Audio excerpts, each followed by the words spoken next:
السلام علیکم دوستان، موږ یو محفل کې ناسو او د رزق باره کې یو واقعه رااله. نو یو ملګری و، دغه تعلق د پنجاب سره و، دی په ارامکو یو یونیورسټۍ کې پروفیسر و.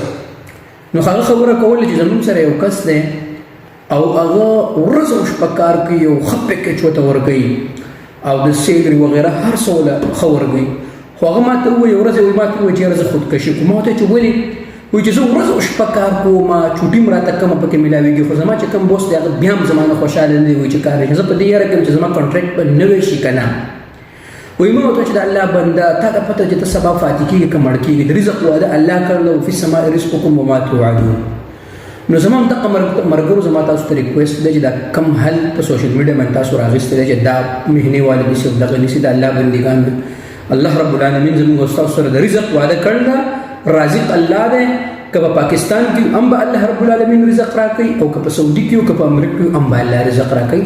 نو په الله باندې توکل وکړئ، او چې الله باندې توکل وکړو انشاءالله الله رب العالمین به هر طرف نه رزق راکوي. جزاک الله خیر.